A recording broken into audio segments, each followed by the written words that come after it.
So today we will learn about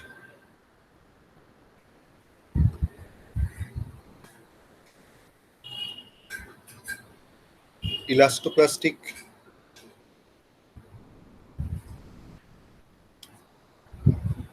deformation of thick cylinders.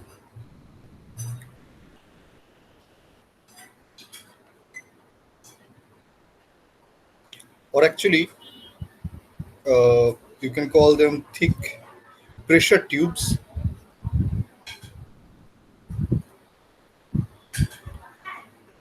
So basically, these are cylinders with internal pressure.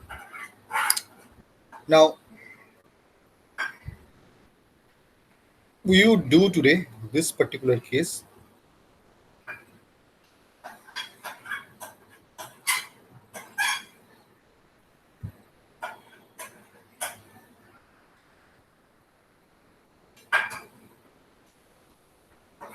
Okay, so imagine this one has an internal pressure.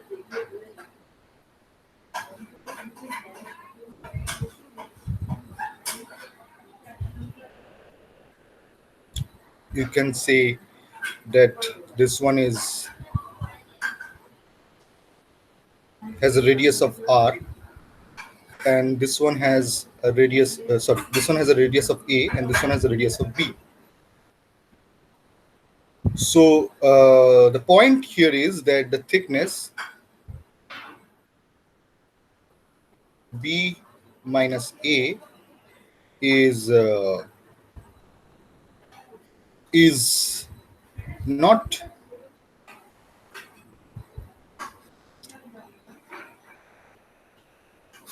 not very small compared to the average radius, which is a plus b by 2.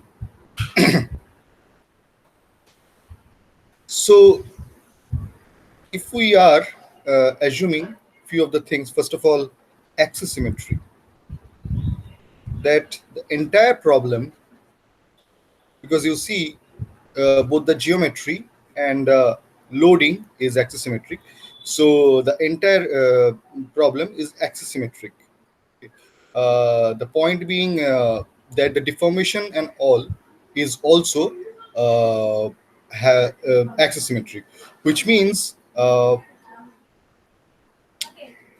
nothing changes with theta.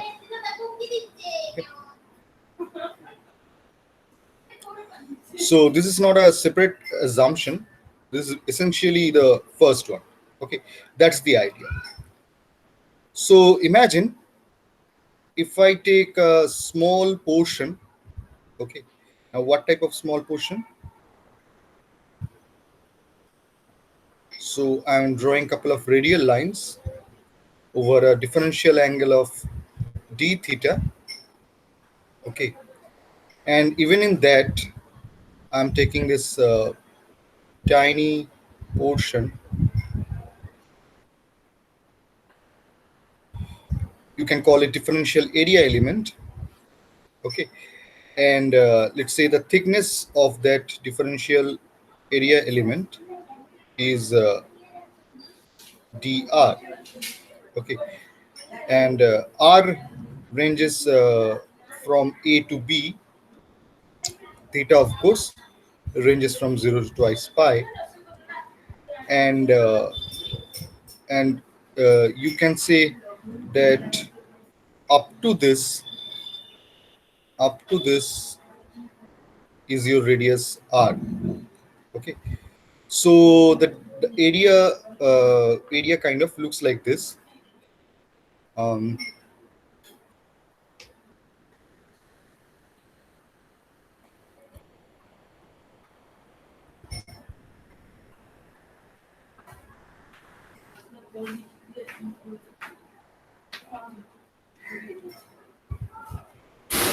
okay, so this portion, so I'm just drawing the exerted version of the earlier drawing. So let's say this is the center. Now I should be denoting center with something else. Let's say O is the center. Okay, so this much is your radius R, and this much is dr, and this portion, the arc length is r d theta, because this much is d theta. This differential angle is d theta. Okay. So you can see the differential area is r d theta dr. You must be familiar with this expression, but the point is today we will not be requiring this expression. Okay. Now there are two types of stresses in this one. Actually, there are three stresses. So here goes our second assumption. It's quite a reasonable assumption that there is no shear component.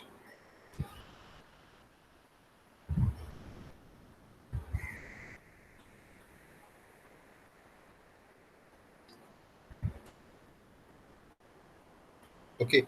Now there is a valid assumption if you assume axisymmetric. If nothing changes with uh, theta, of course you cannot produce uh, tau r theta or tau z theta. I mean, I hope you understand that this is different from torsion, okay, wherein a cross section would be twisted along the theta direction, okay, which means that u theta, uh, okay, again, not just anything is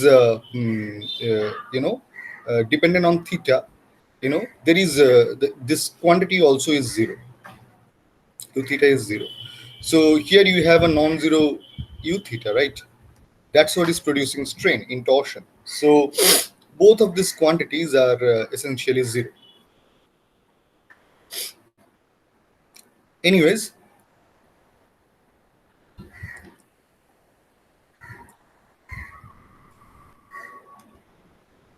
let's look at what are the stress components here. So this is essentially a r theta plane, and these are the stress components that we have. Over here, imagine you have sigma r, but since you have moved to this position, there you have sigma r plus sigma r prime dr. Now, what is anything prime? Anything prime in this exercise will be essentially derivative with respect to r.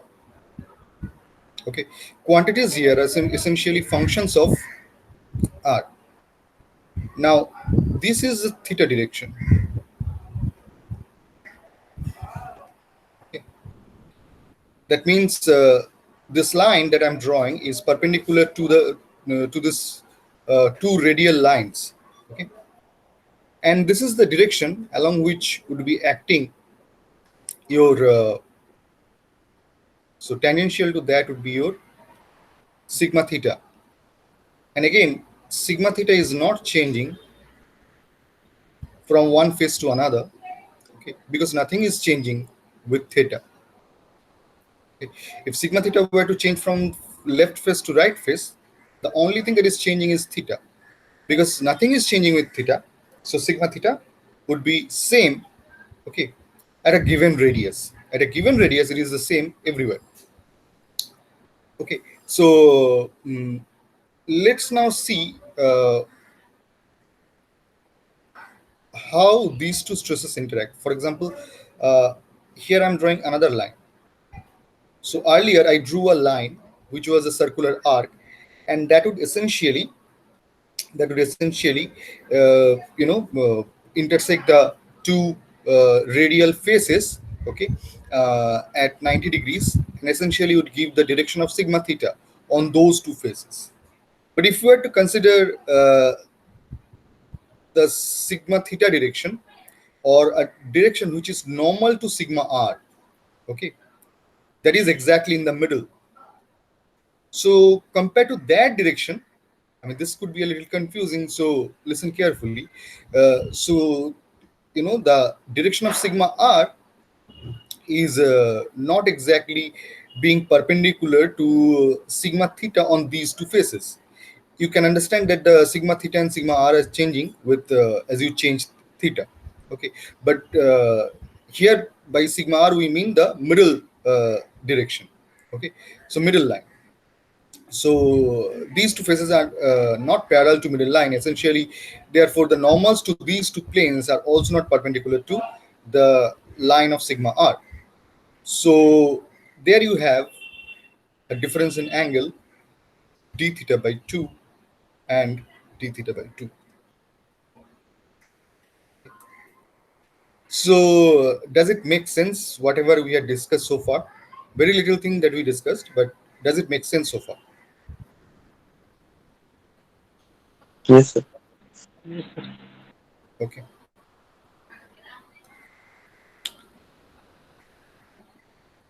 Now, in your textbook, this derivation is not shown. You have been directly given the result. Okay, but I thought of doing this extra step. Okay, so that you don't have to look for any other book for reference. Okay, so so if I now consider the equilibrium, okay, in r direction, okay, in equilibrium that has to be zero, right? So whatever comes in between is zero. Now again, for the sake of simplicity, assume unit thickness.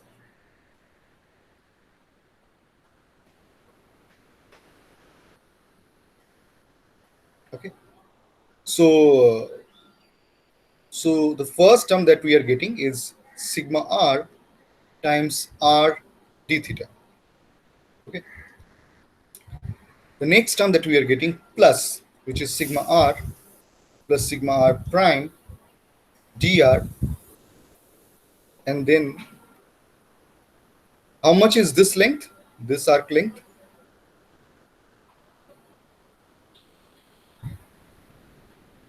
R plus dr theta. Yes, so r plus dr times d theta. Okay. And then we have to think that these two stresses also have components along sigma r, and that is minus twice sigma theta times dr times sine d theta by 2. And in the limit d theta tends to 0, that essentially is d theta by 2.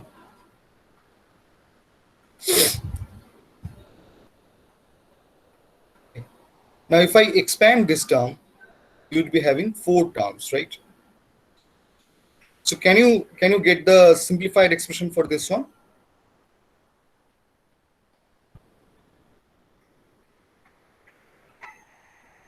And actually by this time you can actually cancel d theta from everywhere.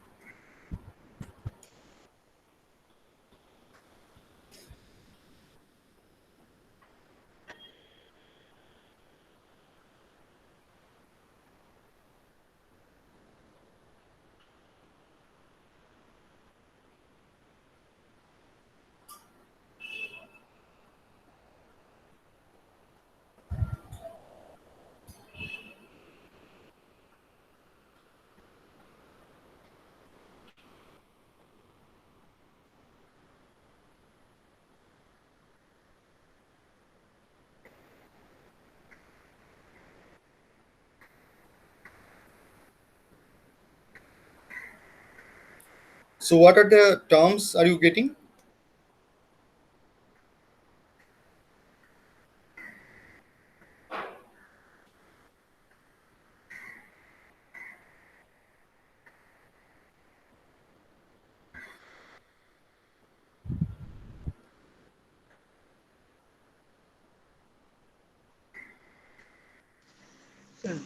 Del sigma r by del r into r del theta plus sigma r del theta del r plus del sigma r by del r into del theta double del r.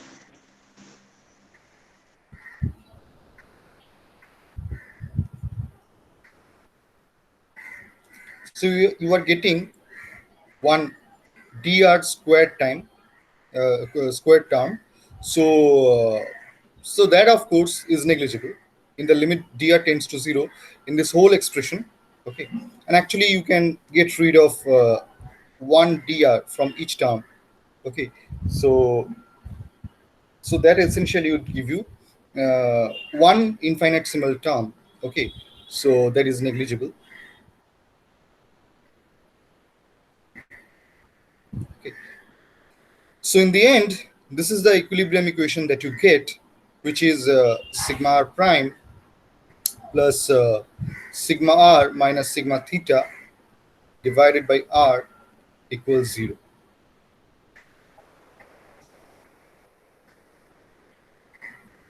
You are getting this expression, right? Yes, sir. Yes, sir. Okay. Okay. So just keep that expression, and we don't need anything else from here.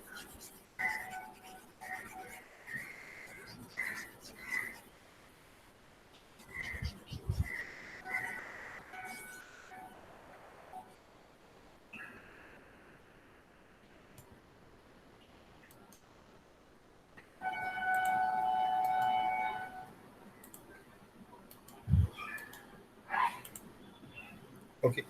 So now let's look at the expressions of the strains. Okay. So no shear component of stress and strain, which basically means we are already working in principal directions. Okay. So these stresses that we are talking about, sigma r, sigma theta, and r are principal stresses. Okay. Uh, so by the time we are done with this derivation, we would have the expressions for sigma r and sigma theta. Okay. But we also need to talk about sigma z. Okay. So first write down the expression for epsilon xx, and that would be 1 by e sigma. Sorry, why did I write xx? It should be rr. I mean, switching from Cartesian coordinate system to polar coordinate system doesn't change the constitutive relation. The constitutive relation remains same, especially so for isotropic material. Okay. uh, I mean, even if this was orthotropic, the Young's modulus would be different and Poisson's ratio would be different, but the expression is essentially going to be same. So the point here is that switching to polar coordinates doesn't change the constitutive relation. So mu sigma theta theta minus mu sigma zz. Okay. Now, can you write down the expressions for other two? For example, epsilon theta theta, and let's say epsilon zz.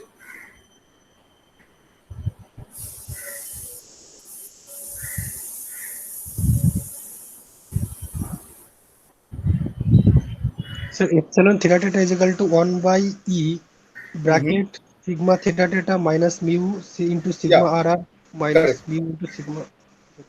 Okay. So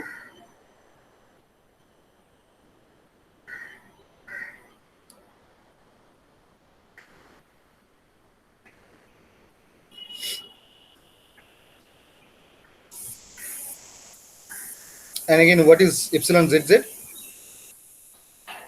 Sigma zz minus mu sigma theta theta minus mu sigma r. Okay. Okay. Now from this expression, get the expression for sigma zz.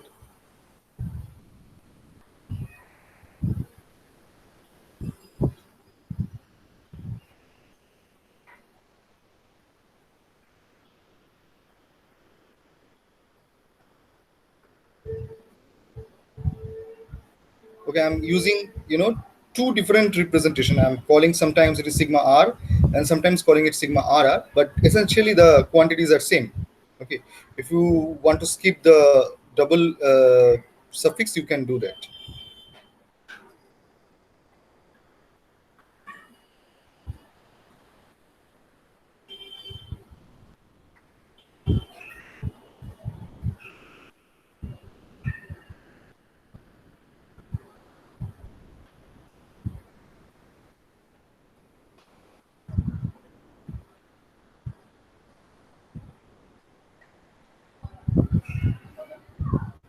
Okay, so now we have the expression for sigma z. So now we will do another thing. Okay. So you just sum epsilon r and epsilon theta.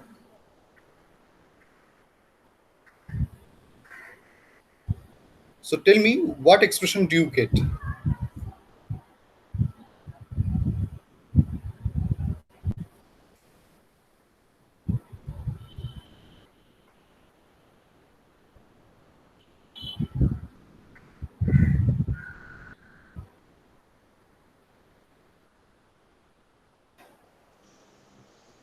One by E into sigma RR plus sigma theta theta minus mu bracket sigma theta theta plus sigma RR plus 2 sigma ZZ.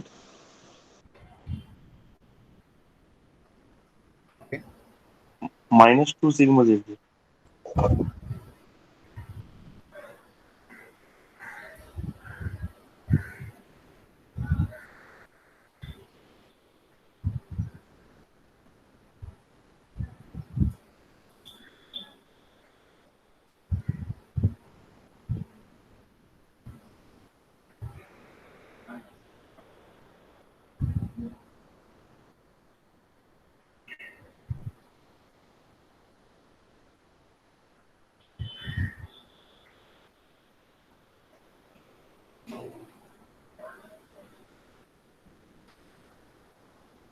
Okay.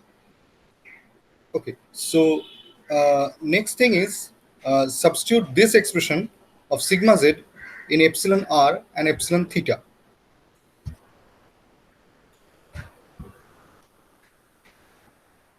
So if you do that, epsilon r would be what quantity?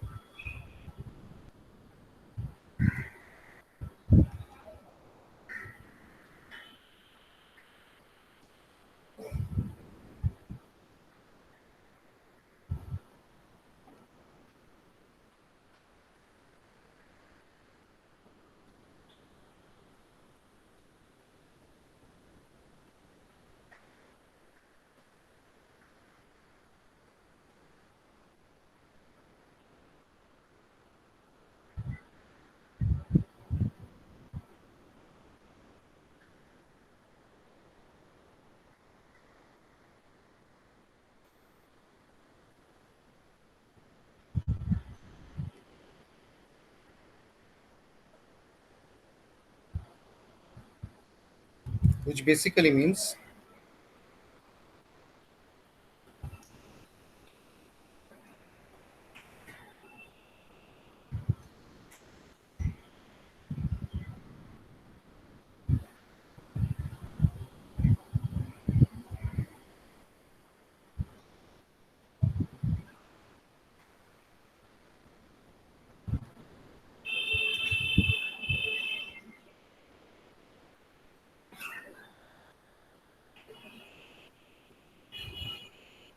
okay. And in the same way, you can write the expression for epsilon theta.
So could you get the expression for epsilon theta?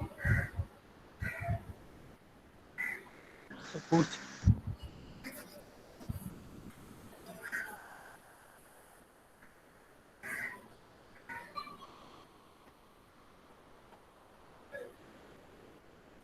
I mean, this is what would be epsilon theta.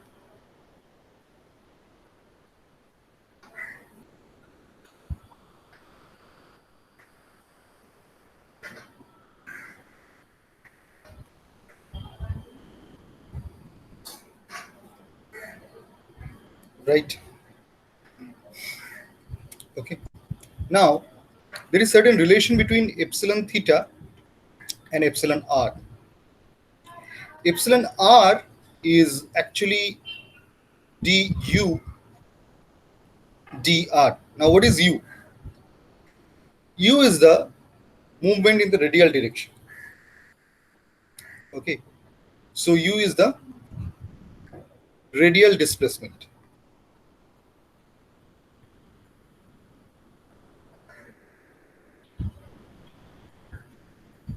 Okay. Now you are familiar with such expressions. For example, if I were to write epsilon x6, you would write um, del del u x6. Sorry, sorry, del ux del x, right? So here also you have the x component of deflection and taking derivative with respect to the x coordinate. Okay, same thing applies over here. The only reason I went from partial derivative to total derivative was because in our problem everything is a function of r and not a function of theta. Okay, and because first of all there is no u theta, we said u theta equals 0, and nothing is a function of theta. Okay, there is no such thing as function of theta, and u theta is also 0. So therefore there is no way you can define uh, epsilon theta in the same way. But think about this. If there was this circular line that you can imagine, okay, with a radius of r, and therefore its length was twice pi r. Now, after deflection, and of course uh, the cylinder itself deforms, but I'm not showing that deformation. Okay, that new radius has become r plus u. Okay, so the length has changed from this to this. Okay, and if you divide that by the original length, okay, so you essentially get the strain in what direction. You see, when a circular arc is stretched like this, okay, that stretching is happening in what direction? It is happening in theta direction. Okay, so this final expression is simply twice pi cancels out in denominator and numerator, so it simply becomes u by r. And please don't be confused with epsilon r. That simply has to do with how u changes with r.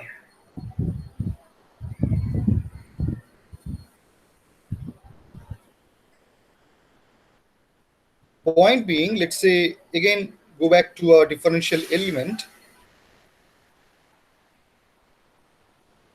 So let's say r has now deflected to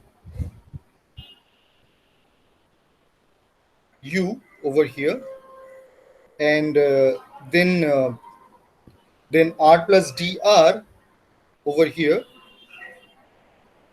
has deflected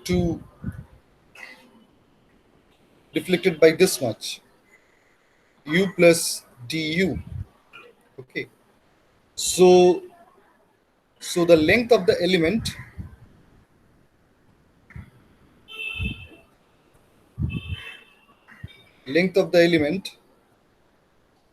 earlier was dr, and this time it has changed to dr plus du. So we are here talking about how u changes with r. Okay, but you see, this element now has stretched because the radius has also been updated from r plus uh, u. So this is actually r plus u d theta. Okay, so that essentially is resulting into epsilon theta. And then if we think about this, okay, so if I multiply epsilon theta with r, I would get u. Then if I take derivative of that, I would get u prime, which would be epsilon r. Okay, now there comes our next assumption, that epsilon zz not a function of r. So now take derivative of epsilon theta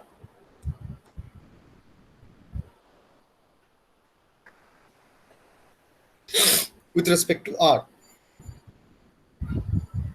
Sorry. Multiply epsilon theta with r. So everywhere just put r.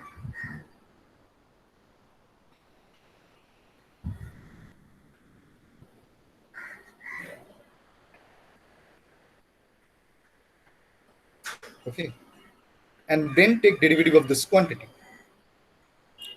So if I take a derivative of this quantity, it is first of all epsilon theta plus r times derivative of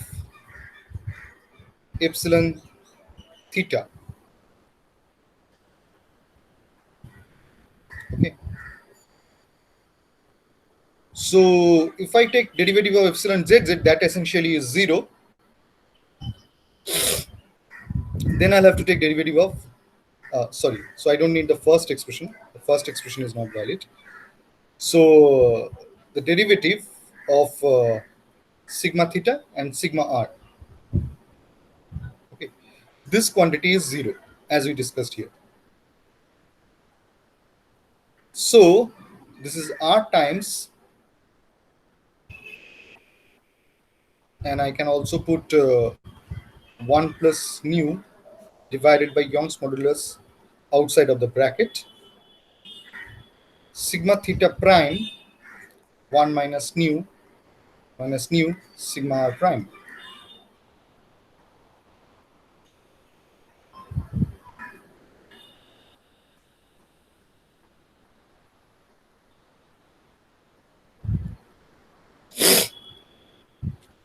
So now if you equate that to epsilon r,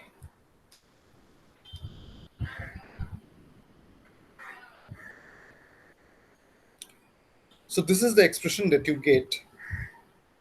So epsilon r minus epsilon theta equals r times 1 plus nu divided by e sigma theta prime 1 minus nu sigma r prime.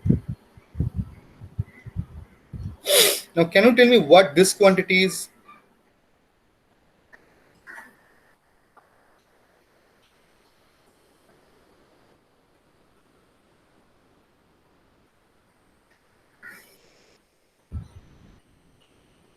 This quantity right here, I believe, is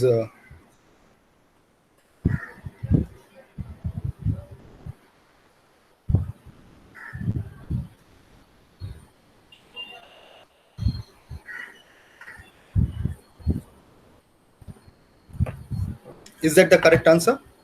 Sigma r minus, sorry, epsilon r minus epsilon theta.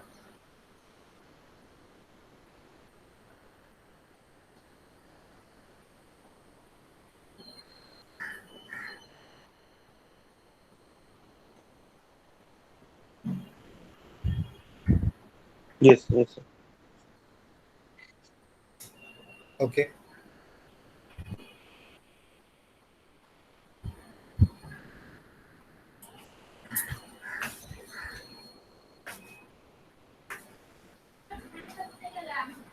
Okay. So what we can do now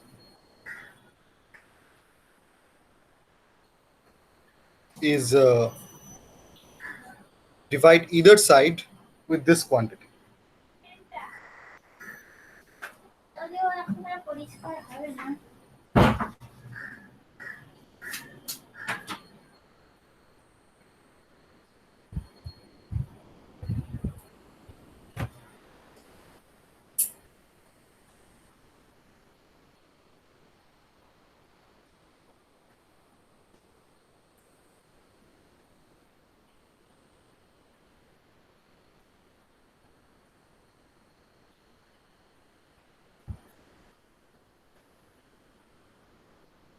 Okay.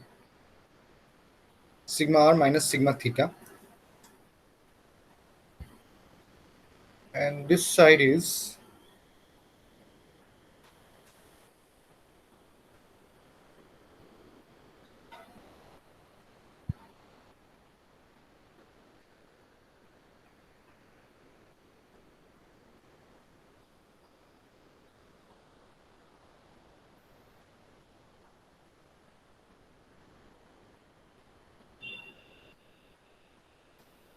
okay.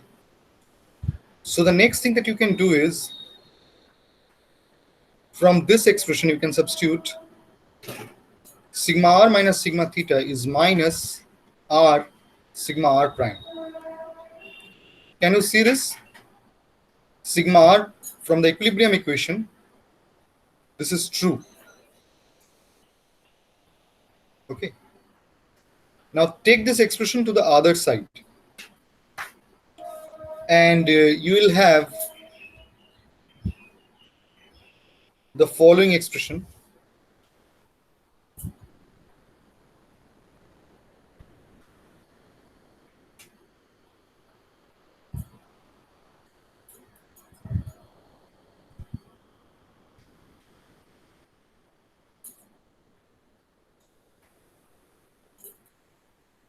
Okay, actually you can also divide r from either side.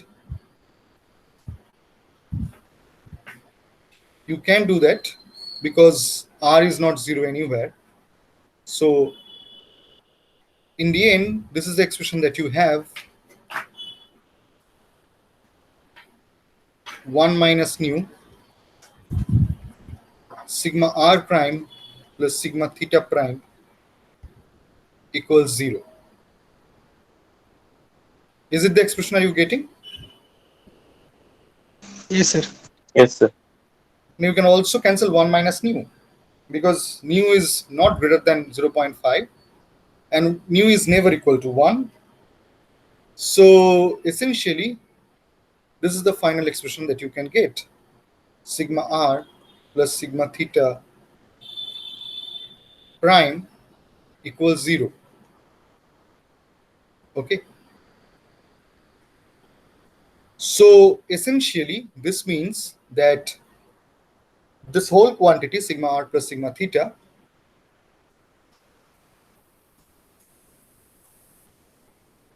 is a constant.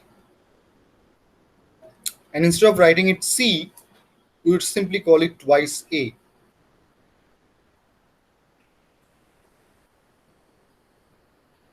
Okay.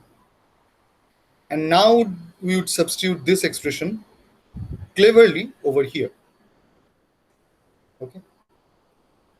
So we want to substitute for sigma theta. Sigma theta is yc minus sigma r. And therefore, our differential equation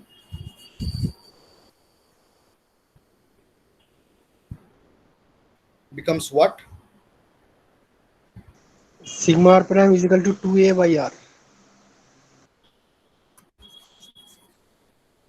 No, no. That's not correct. That's not correct. You didn't notice the negative sign with sigma theta. Sigma r prime plus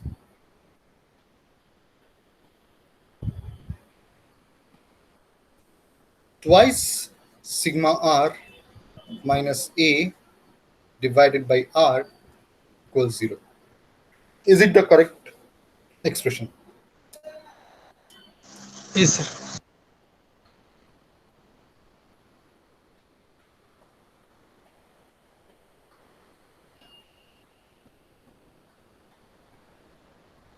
Okay. But can I write this expression as sigma r minus a prime?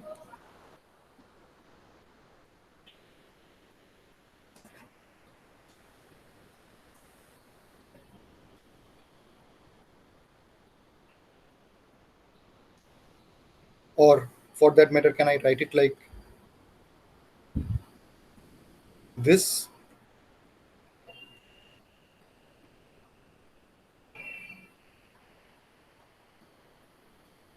I mean, can I call sigma r prime as sigma r minus a prime? A is just a constant. Yes, sir. ये 0 हो जाएगा. Now, if you look carefully, this whole expression right here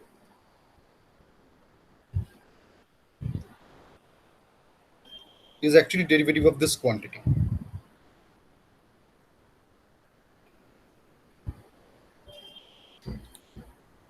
Which basically tells us sigma r minus a is actually k by r squared.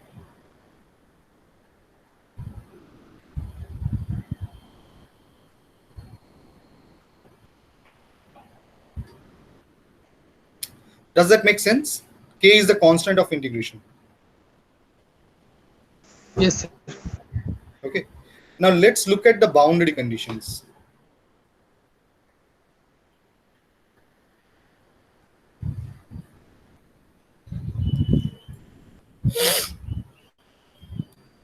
Sigma r a, what is the value?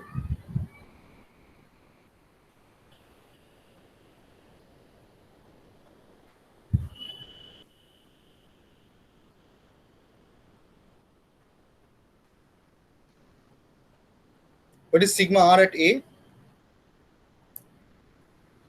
A plus K by R is A square. No, what is the value of the radial stress at a? This is at the internal radius a. What is the value? And what is the value at the external radius?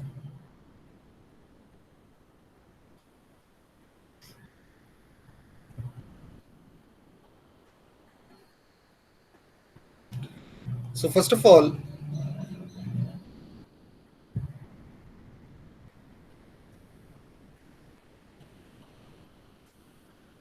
a equals k by b squared.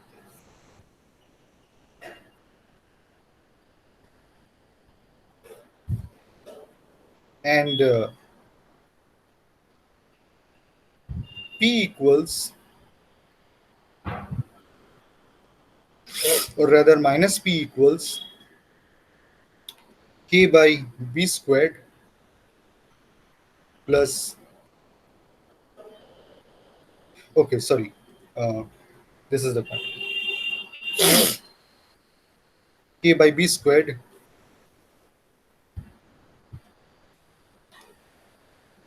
k by a squared. Now can you calculate k from here? How much is k?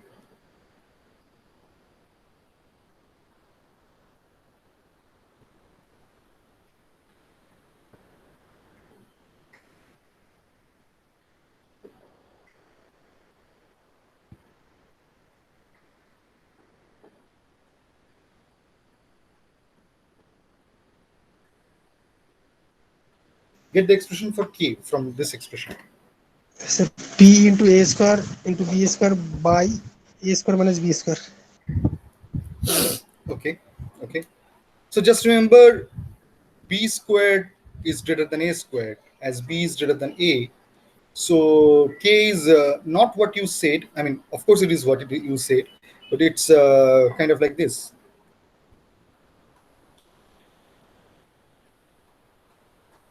Is it not? Yes, sir. So can you get the expression for sigma r then?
Sir, minus p into a square into b square minus r square divided by b square minus a square.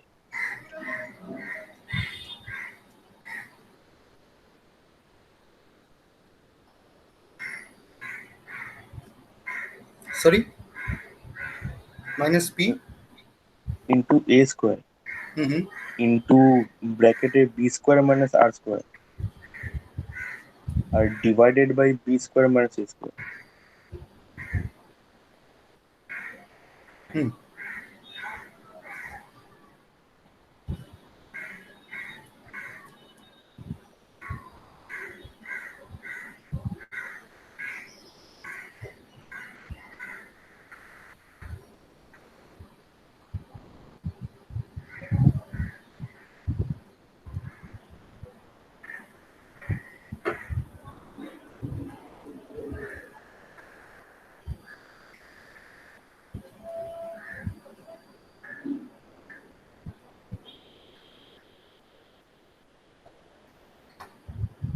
This is what you were saying, right? Sigma r. Yes, and a square will be multiplied in the numerator. It's going to be multiplied by On the numerator, there will be another term into a square. B square minus r square whole into a square. another a square. I don't think so. Just look at this. If I substitute r equal a, then it is minus p. Hmm. And if I substitute r equals b, this is 0. Okay, okay. Check. Okay. So another way of writing this would be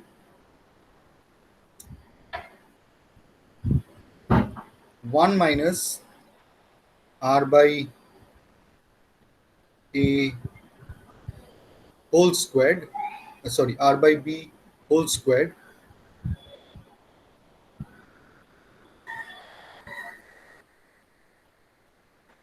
1 minus a by b whole squared. Okay.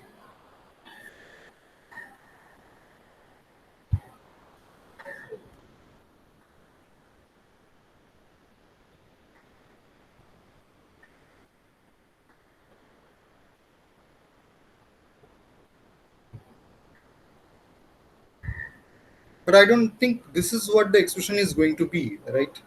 I mean, the r square comes in the denominator. Okay. So this is not the correct expression. What is the correct expression? Sir, minus p Into a square. Times So a p into squared. a r square minus b square. I mean b square minus r square. And then in the denominator b square minus a square into r square. B square minus a square in the bracket and multiplied by r square in the denominator.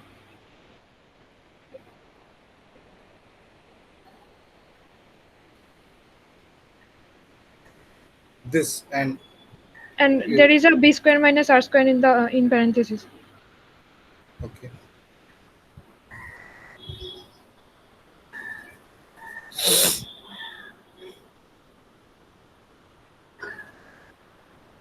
Okay. Now, can you write down the expression for sigma theta from this? What is the expression for sigma theta?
minus p into a square b square divided by b square minus a square into 1 into bracket 1 by r square plus 1 by b square.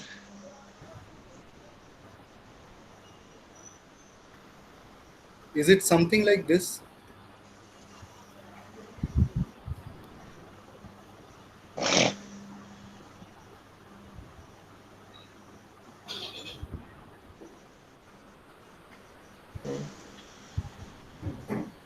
B combination.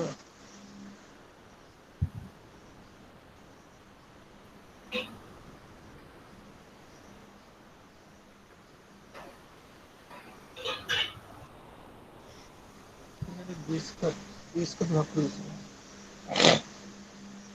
Are you getting this expression? Yes, sir. Okay. Okay. So at this point, I'll have to say a few things. Okay. So just keep the expressions of sigma r and sigma theta. Okay, as this. So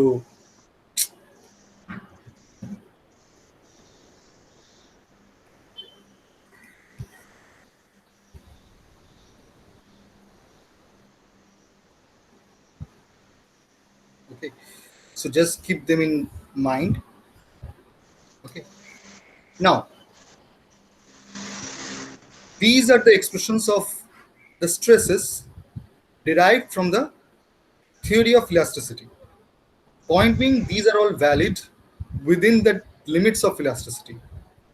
Also, this relation, okay, we got it from where? From the expressions of strain. That means we were relating between strains with stresses, okay, using the the parameters of elasticity, which basically means these relations are only valid within elasticity, and whatever you get out of it is only valid within elasticity. Okay. The reason I'm saying so, because I am going to you know have this relation changed in a few minutes. Okay. So right now you see sigma r and sigma theta. Okay. The sum itself is a constant. The sum is a constant within elasticity. That means if one goes south, I mean one goes negative, of course sigma r goes negative, then sigma theta is positive. Okay.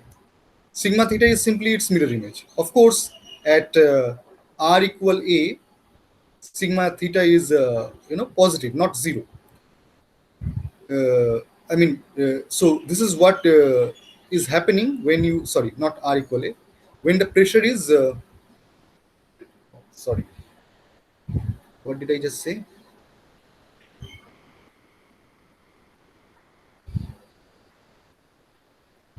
Yeah, sorry.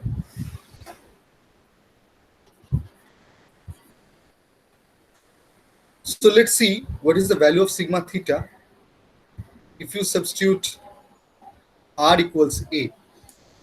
It is simply this, and this quantity is actually greater than P.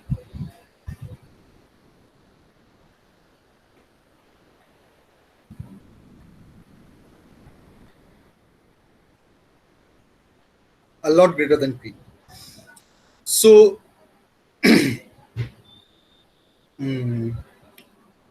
and as we discussed, the sum should be twice A, and since sigma R is negative, the absolute value, I mean, the difference in their absolute values. Okay, so this is like the absolute value. So difference in their absolute values is a constant right now, or their sum is a constant. Okay, just remember their sum is a constant. In elasticity, their sum is a constant. Okay, so when we go to plasticity, you would see that by incorporating the maximum shear stress theory, their difference becomes a constant. Okay, but my point here is that this relation of their sum being a constant is only valid within elasticity. So if I just mentally try to plot it,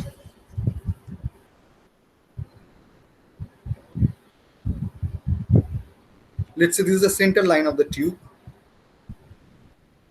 Okay, and let's say this represents the radius A,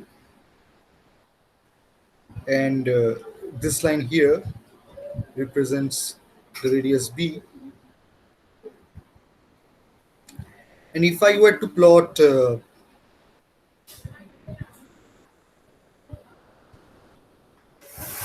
two stresses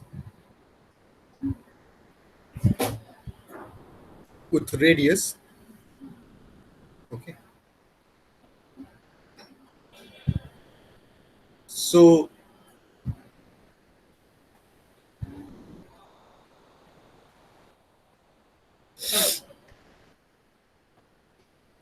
this much is minus P, let's say.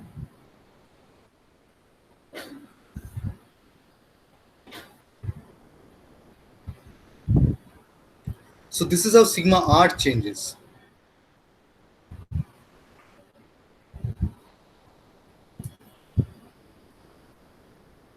And which basically means the minimum value of sigma theta occurs, minimum value of sigma theta, because the maximum value of sigma R occurs at R equals B. So minimum value of sigma theta occurs at R equal B, which is basically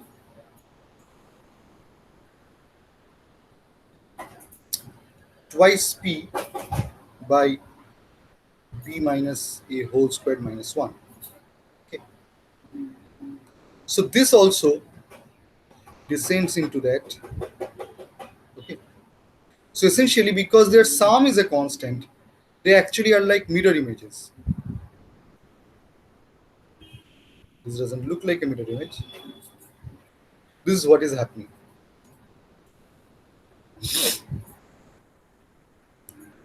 Okay. Now, uh, before going into plasticity and before looking into maximum shear stress, we need to look into the third normal stress, which is sigma z, and you can call it third principal stress as well, because in this uh, problem, okay, in r theta and z direction there is no shear stress. Okay, then why are we talking about maximum shear stress? For that, I mean, you have to get maximum shear stress, you'll have to, you know, be aligned with 45 degrees with each of these two axes, these three axes. Each of, I mean, you can take any two of the three axes, and you'll have to be aligned 45 degrees with them in order to have maximum shear stress. So the shear stresses do not occur on planes that are perpendicular to either the radial or tangential or z direction, longitudinal direction. You'll have to be at 45-degree inclination to have those maximum shear stresses, or you'll have to be at some inclination with those directions to have any shear stress. Okay? And it just happens to be maximum at angles 45 degrees. Now, what is the value of so we know that tau max is max of the principal stresses, then subtract the minimum of the principal stresses, and here we are talking about the algebraic values, that means the ones with the signs, not absolute values. Okay, then divide with 2. That's the tau max, right? Now we for sure know that sigma r is less than sigma theta, because this is always positive, this is always negative. Okay, because of minus p and so on. Now, what about sigma z, the third principal stress? Okay, now I'm repeating another time that we are lucky enough to find that our chosen coordinates happens to be principal coordinates. Okay. That was not um, always not the case. Okay, that means sigma r, sigma theta, and sigma z need not be the principal stresses always. But since we are solving an axisymmetric problem, they essentially, with all those assumptions that we made, they turn out to be principal directions. Okay. Now,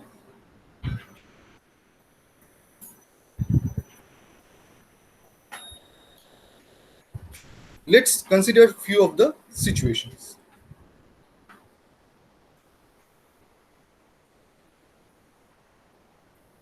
One situation is plane stress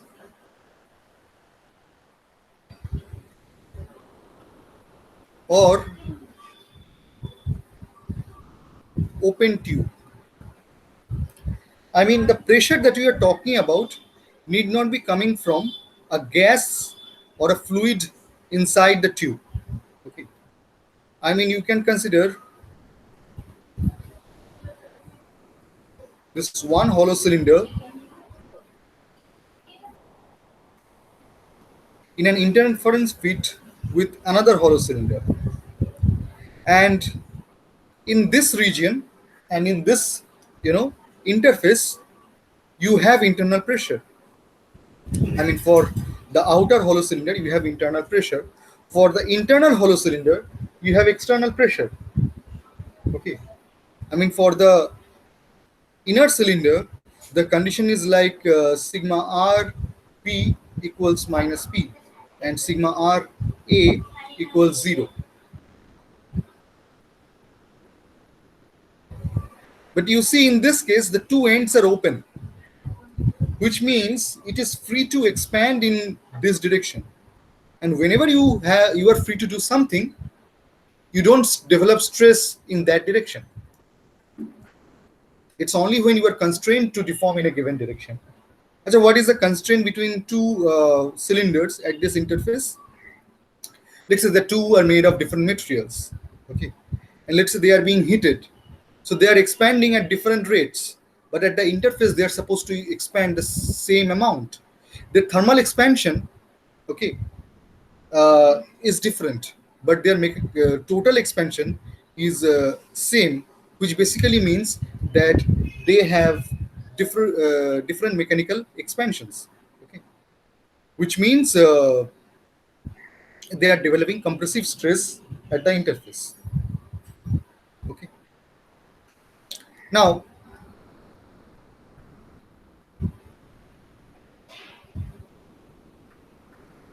or maybe this is an interference fit where the inner cylinder has been made.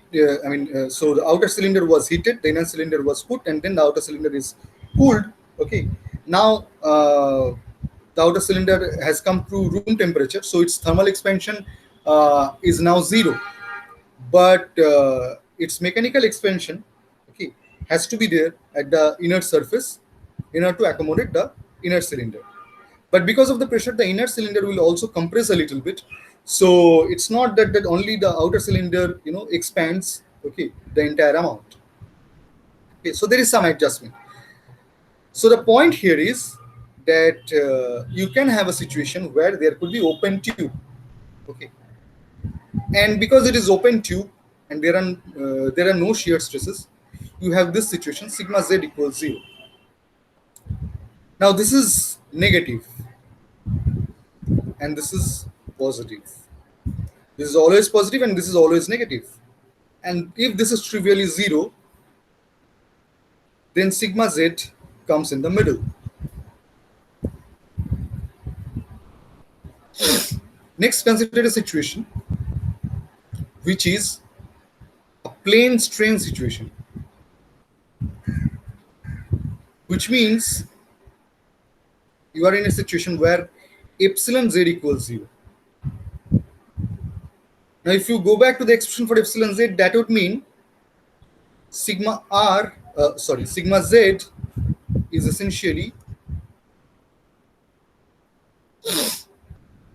nu times sigma r plus sigma theta. Again, I am using the relationships from elasticity. Okay, I have not so far talked about plasticity anyway. I'm simply using the relationships from elasticity. So if it is elasticity, this relation should be valid.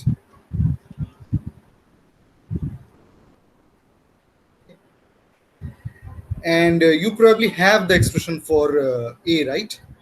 What is the expression for A?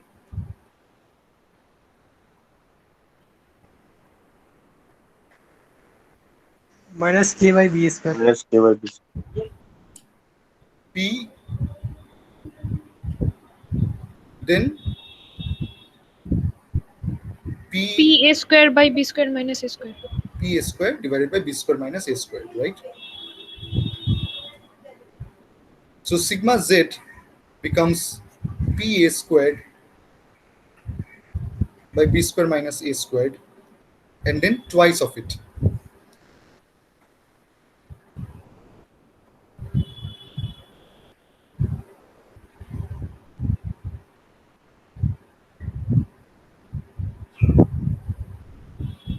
Okay, so it's a positive quantity. But is it greater than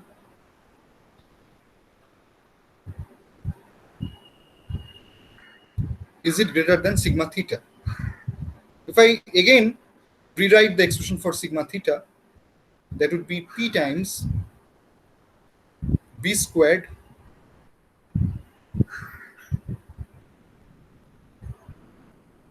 so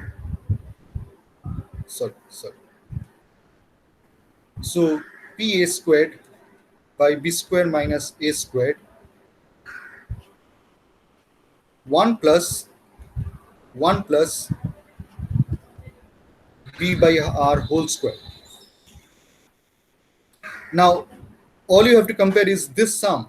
If this is greater than 2, for r between a and b, is this quantity always greater than 2?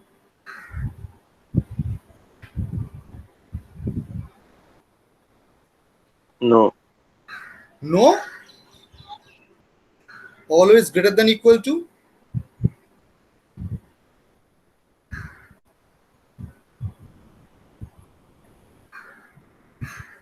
You see, b is always greater than r, right?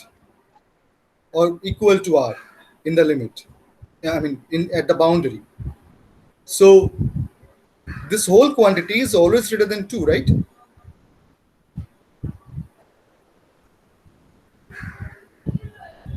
Yes, sir. Yes, sir. Yes, sir. Okay.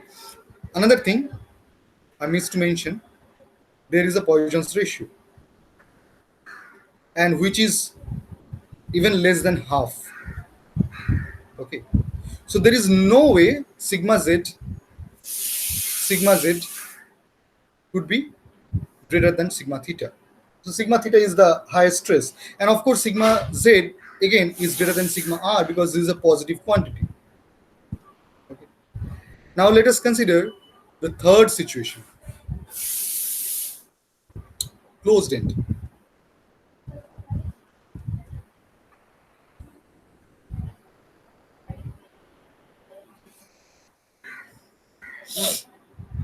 So what is happening in the closed end is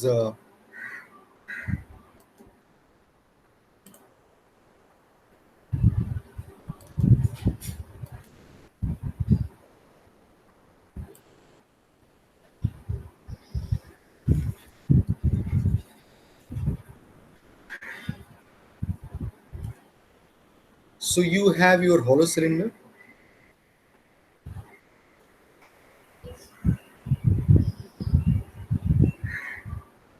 Okay, and you are putting this cover on top of it.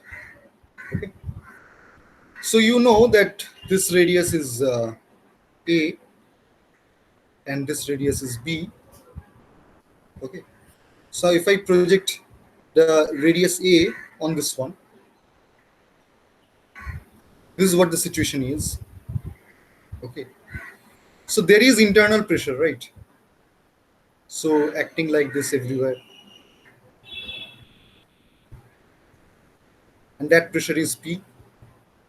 So on this body also that pressure is acting, and I'm showing the I mean it is acting in the other side, this side. Okay, so this pressure p is acting over here also on the cover. But then let's look at the remaining part of it.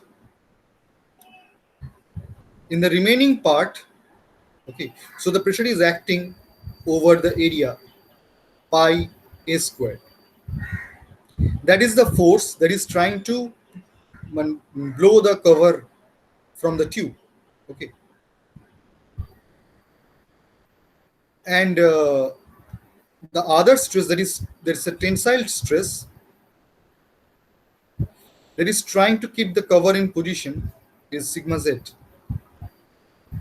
and that is acting on both the cover and the tube, right? They are actions and reactions.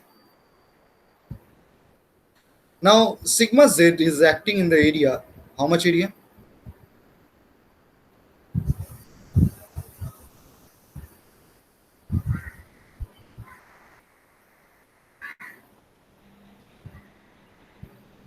Pi into b square minus a square. Correct. So basically means sigma z equals p a squared by b squared minus a squared,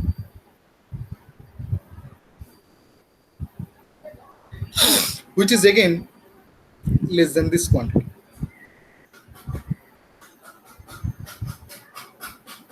Just notice one thing, the plane strain situation with Poisson's ratio 0.5, okay, is essentially the same as the closed end. Okay, that means if the deformation is happening with closed end, okay, that would not be causing any change of volume. Okay, so again in this case it is less than sigma theta, and being positive it is greater than sigma r because it's a tensile stress.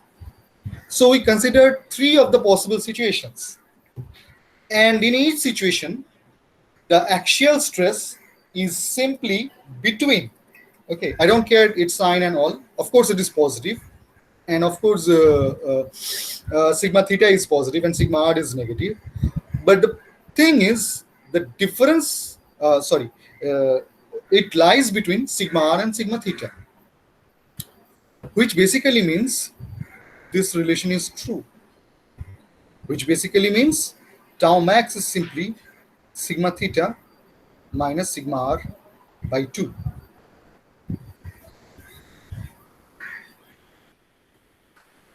Okay, your argument could be that there could be different other situations. I mean, this whole tube, along with internal pressure, could be subjected to compressive load, axial compressive load.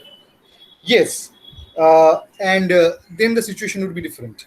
Okay, then sigma z, I don't know, maybe can go even further below sigma r.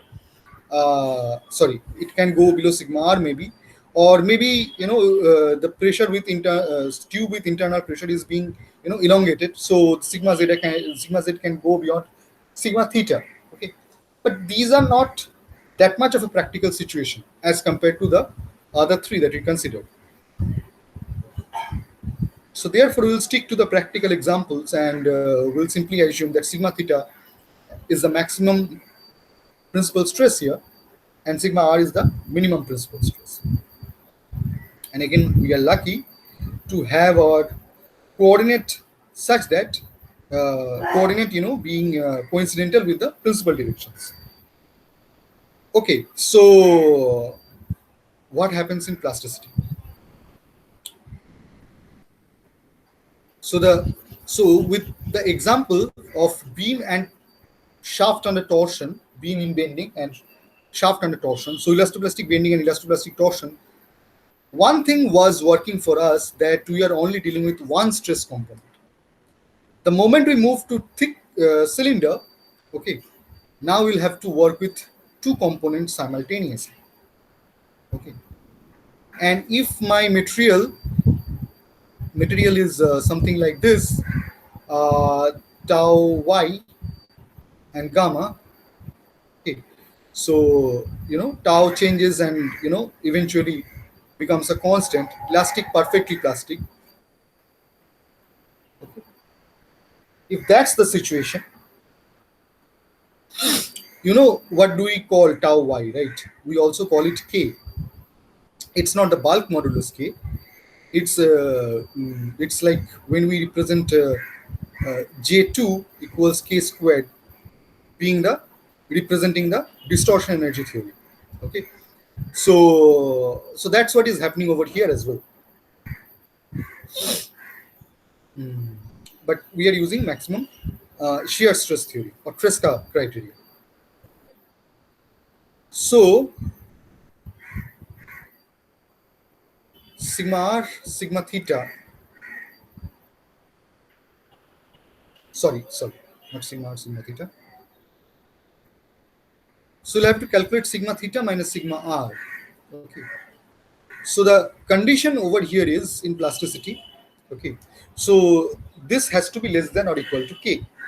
If it is less than k, then you are deforming elastically. Okay. Then you can use relations like this one and this one. Fine. But the moment these two equate, you can no longer use this set of equations. Okay, I'll call this one as the equation number 1 and this one as the equation number 2. These two equation sets can only be used when the less than part is the inequality holds. The moment there is equality, these two equations do not hold. Okay, now can you get the expression for sigma theta minus sigma r?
What is this expression?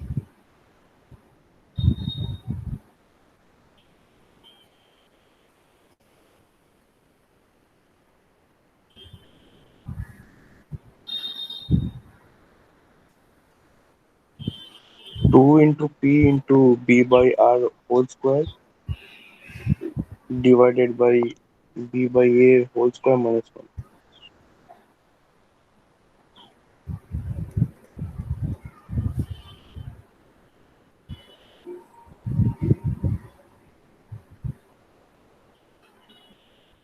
Okay. So is everyone else getting this expression?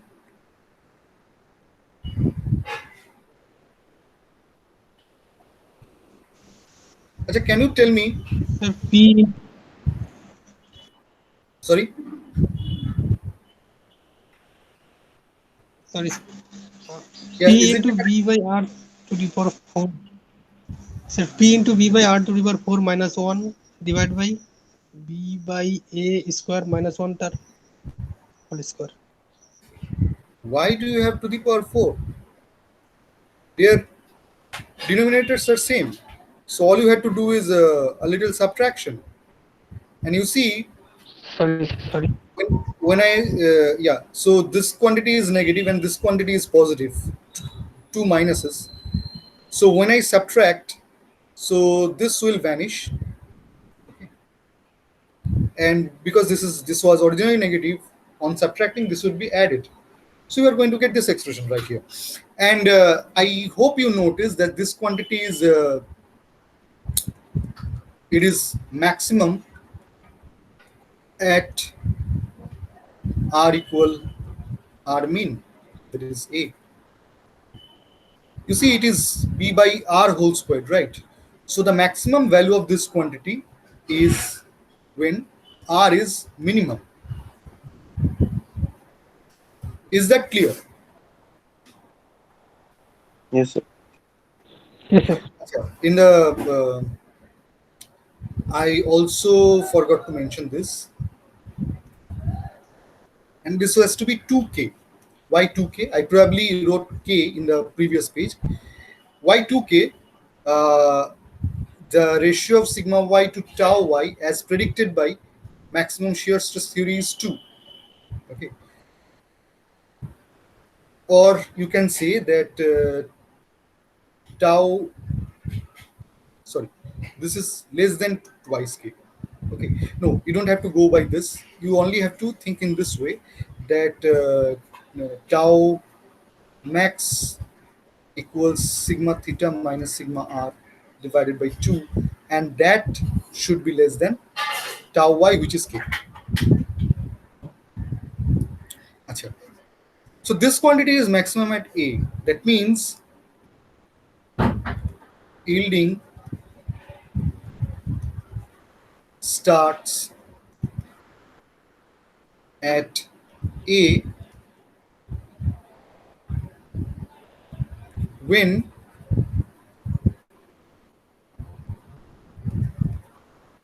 evaluated at a, which is twice p b by a whole squared by b by a whole squared minus 1 equals twice k.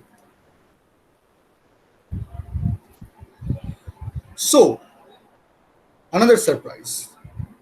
As compared to the elastoplastic bending and elastoplastic torsion, in elastoplastic deformation of the thick cylinder, the yielding or plastic deformation starts at the inner radius, at the smaller radius.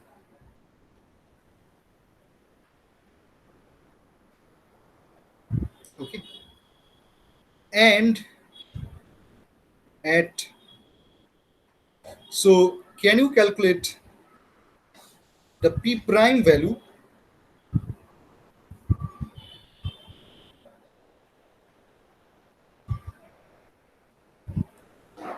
when yielding, or for that matter plastic deformation is initiated at the cross section.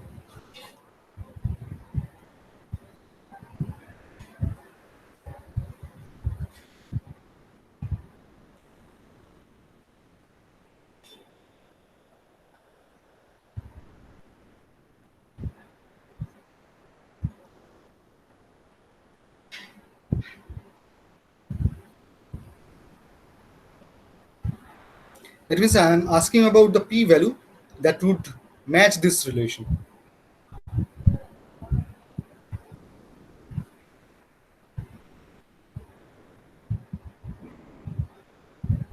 What is this value?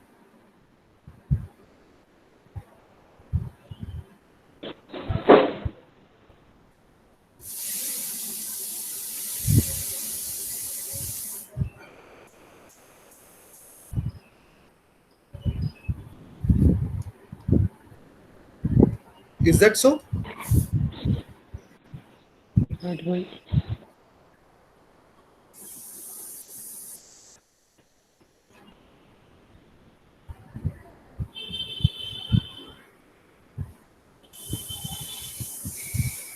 yes, sir. Yes.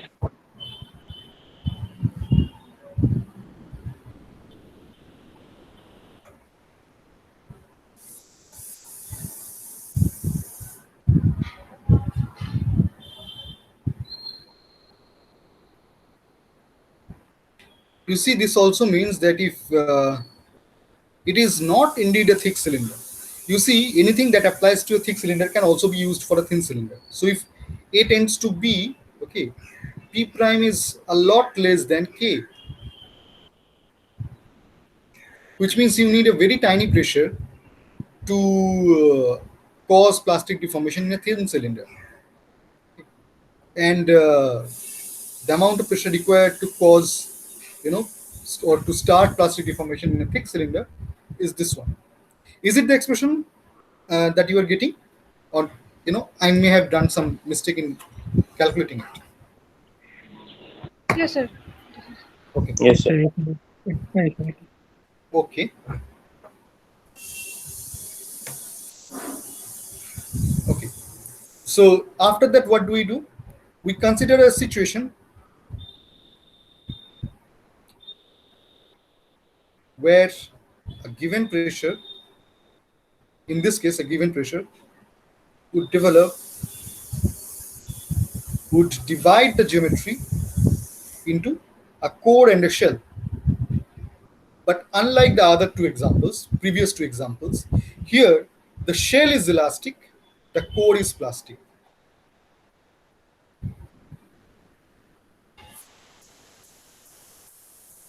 Okay. And I'll be shading them in two different ways.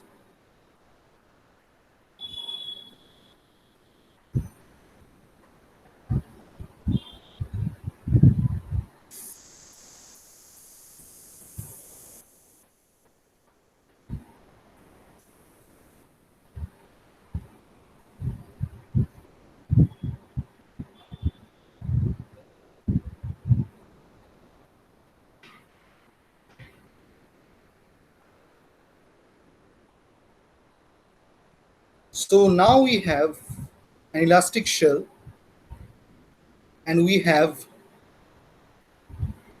a plastic core. In the plastic core,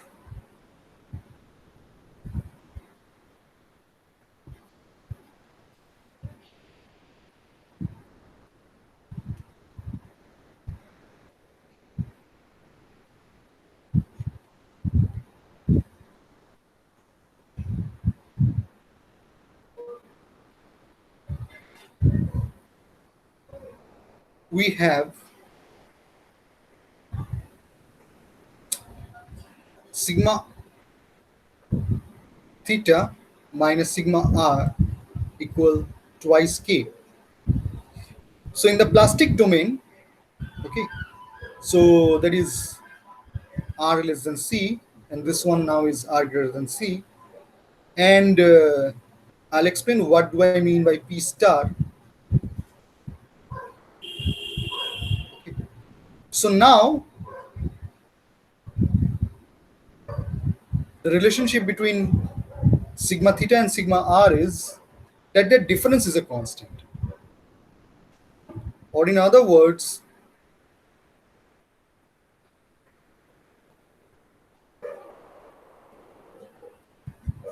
K is a known quantity, yield stress in shear. So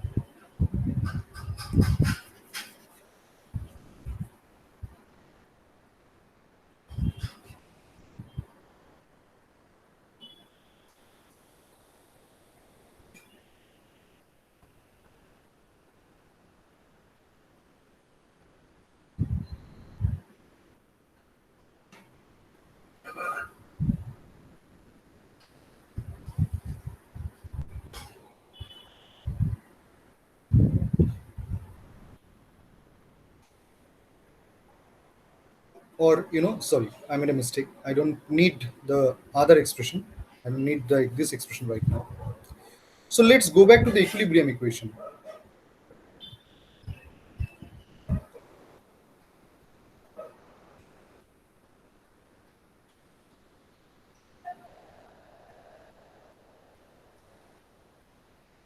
You see, the equilibrium equation is valid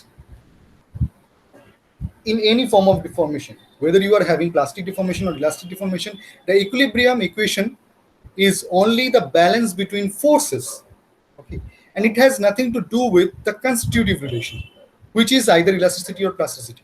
That is the relationship between stresses and strains. This set of relations you got from strains, okay.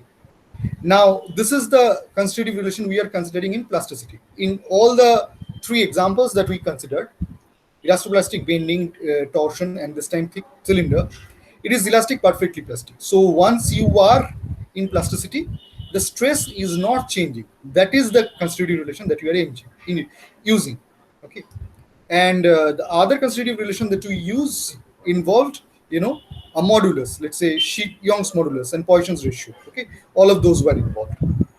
Now, in this case, in plasticity, the only relation is that the stress remains constant, okay, or the equivalent stress remains constant, or the maximum shear stress is tau y or k. Okay, and this is the maximum shear stress, twice the maximum shear stress. So this equals twice k. So that remains a constant. Okay, that's our constitutive relation. It's not changing with strain. So we don't. If you look at a pattern of the three examples that you solved in the plastic domain, in the analysis of plastic deformation, we never brought in the strain because we didn't have to, because now the stress was not changing with strain. It was elastic, perfectly plastic material that we considered in each case. Now, this gives us immense advantage. Okay, I mean, even better than elasticity, right? So sigma r prime minus 2k divided by r goes to 0, which basically means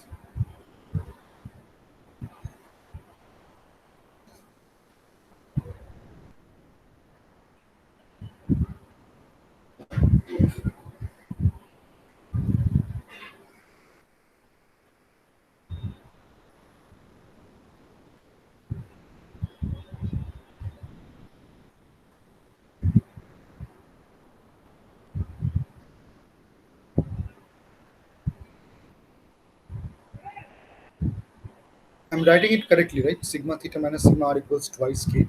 So this holds. So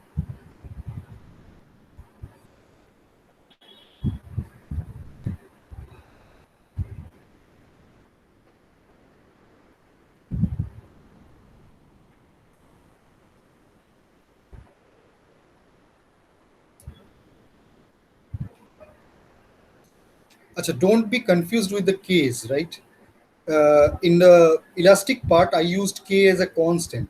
Okay, if you want, you can switch it to something else, right? Let's say you can call it C0, because this k right here is yield stress in shear.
Okay, so if this is the correct expression, sigma r minus twice k by r equals 0. So sigma r is twice k ln of r by r 0. Okay. Now at r equal a, the radial stress is minus p. So this tells you that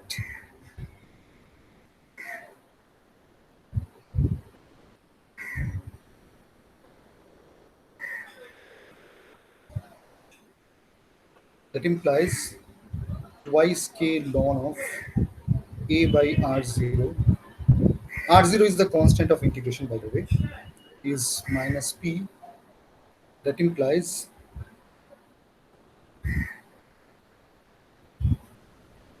ln of r0 equals p minus twice k ln of a, which basically means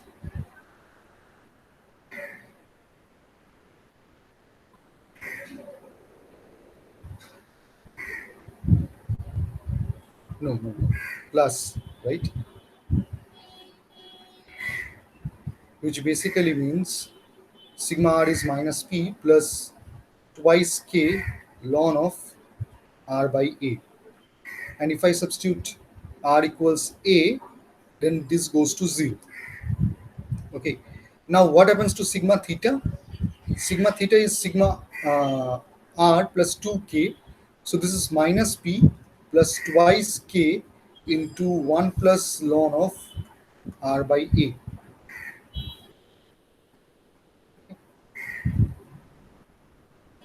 Now,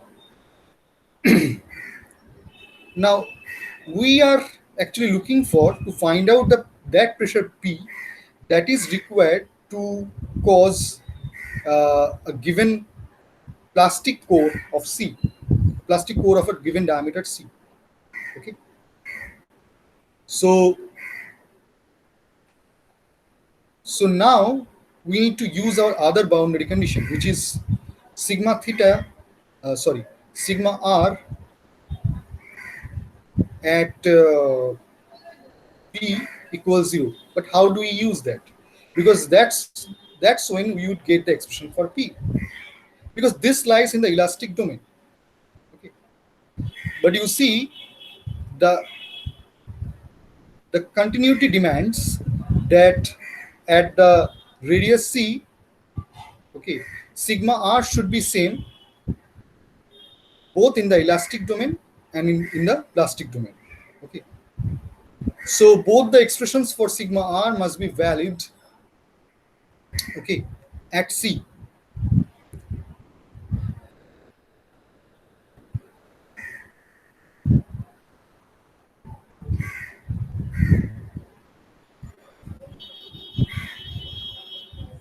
Now you can treat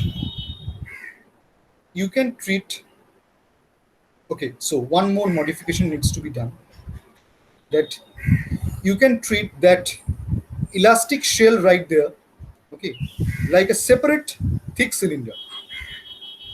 Okay. It's a thick cylinder on its own, and the internal pressure that now we are talking about is that P star is actually your sigma r evaluated at C, coming from the plastic domain, which is minus P plus twice K ln of C by A.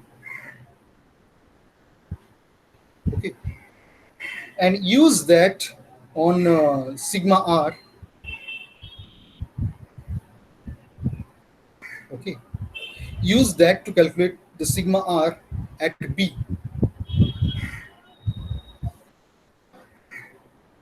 Okay. So sigma r at B, sorry. So this goes negative, right? This goes negative. So this is plus, and this quantity is minus. Okay. So so this is the new updated pressure.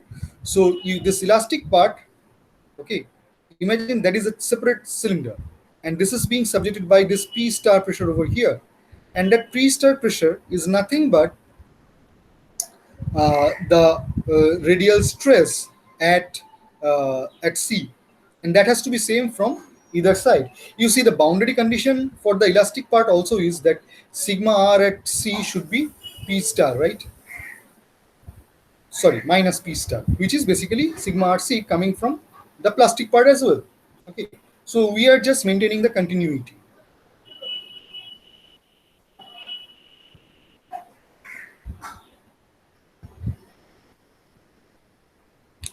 So if I do that,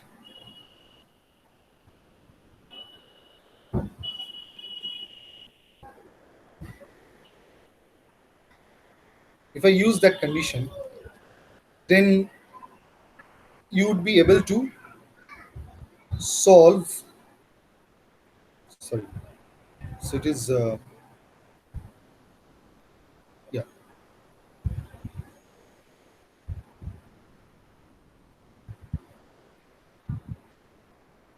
So B,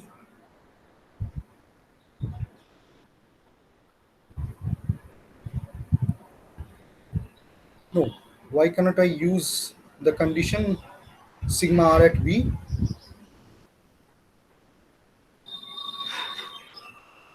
Okay, okay, okay, understood.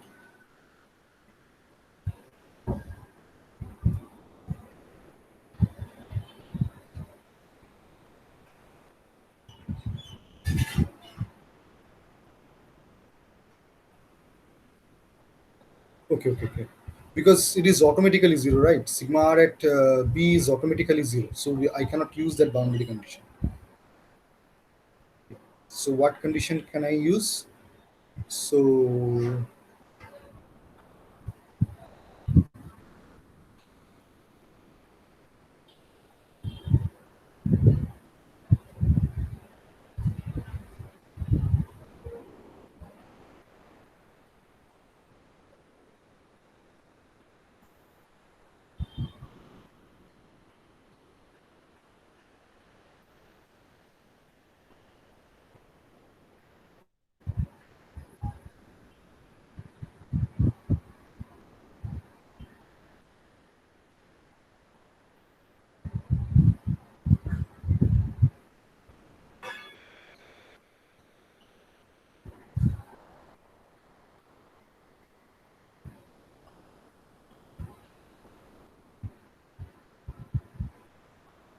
okay.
Okay, so we would stop here and we would continue from here in the next class. Okay, so just go through this part and we'll meet on Wednesday. Okay. Okay.